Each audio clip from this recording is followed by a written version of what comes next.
This is our walking horse, filly, Ed's Cane Sugar. We call her Sugar. There's Eric over here. And she's out of my mare, a Sweetheart Steel. And I've got a video of her in there, and she's also the mom of one of our younger studs. I think he's about 3, Ed Sunny Day. And I was gonna say he's back there, but he's not out right now.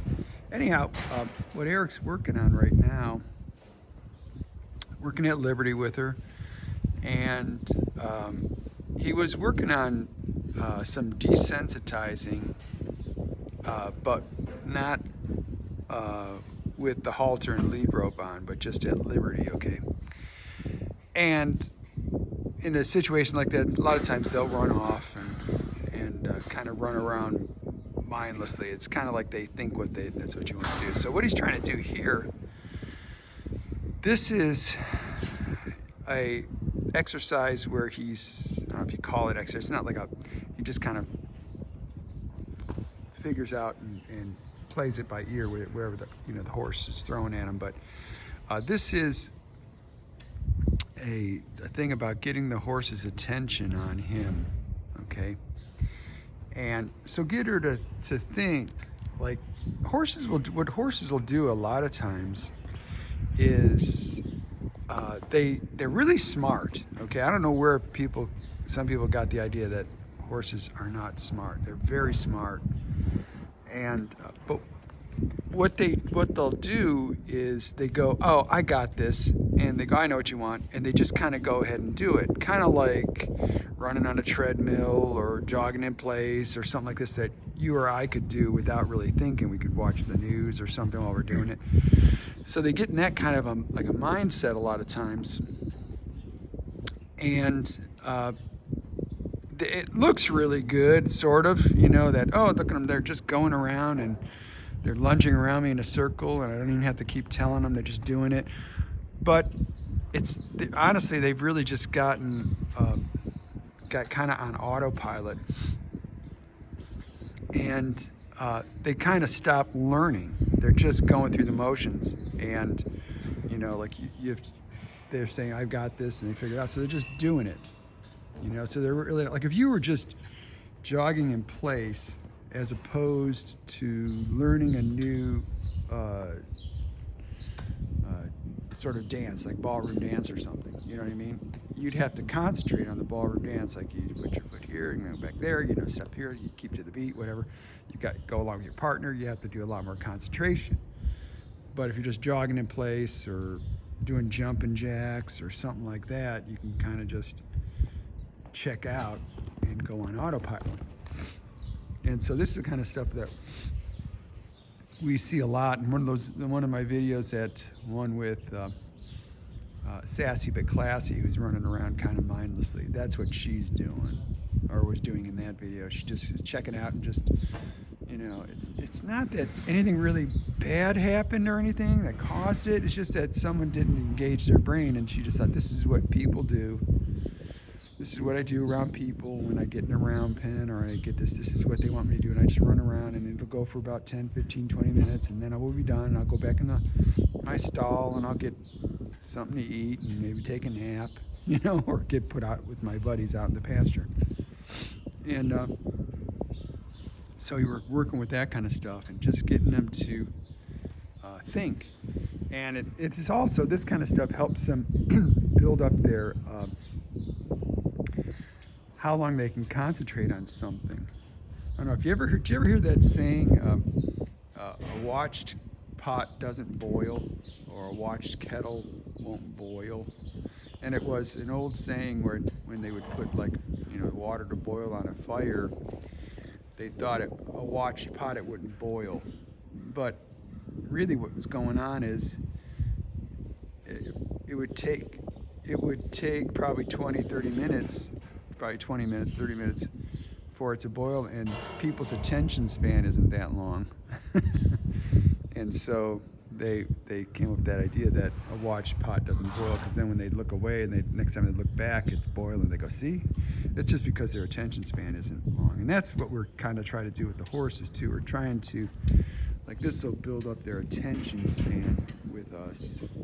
You know, see, like he's just trying, like he's trying to just engage with her, keep her like looking at him, and when she does, he steps back. See, watch, he'll go back a little bit. He'll step back. See.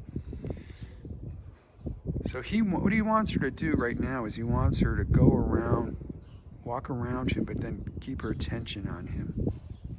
And you can see she's looking out at the stalls, she's sniffing, she looks out at the pasture out there where the other horses are.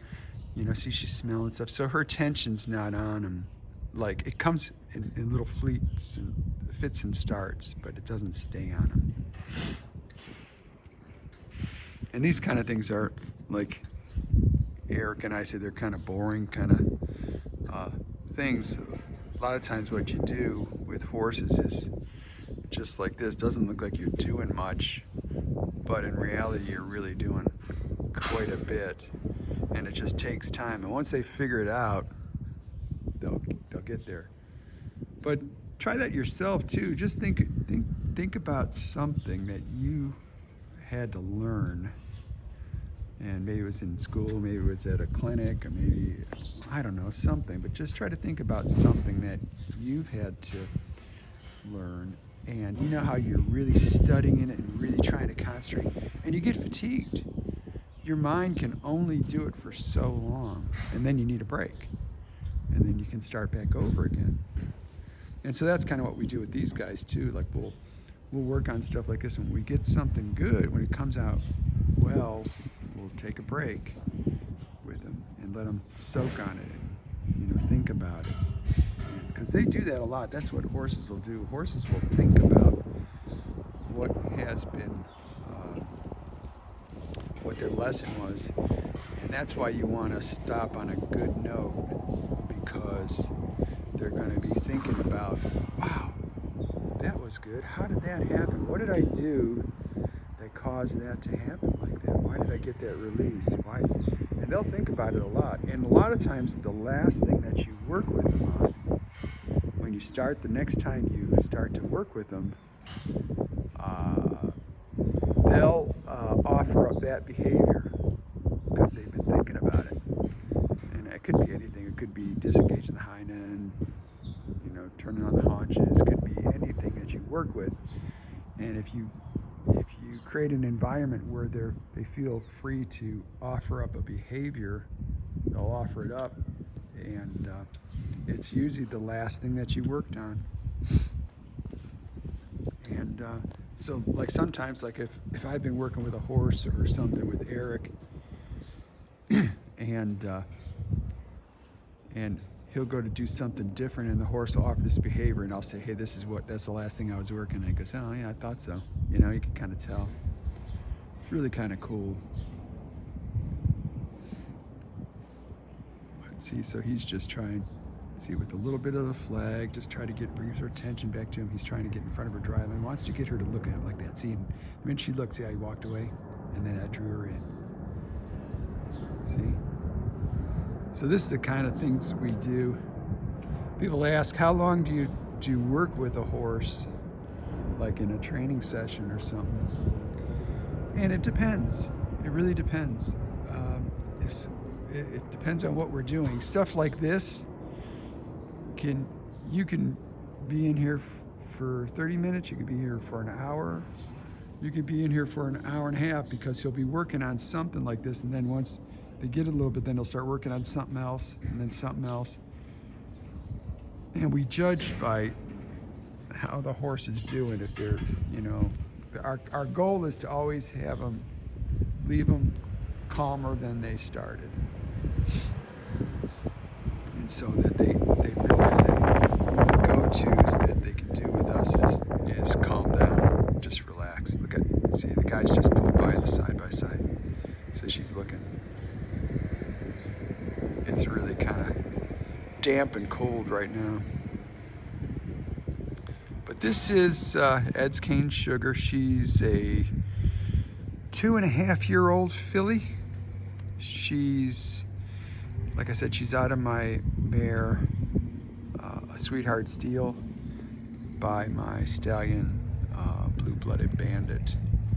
And so she's a chestnut horse, basically a base color with the gray modifier gene on there.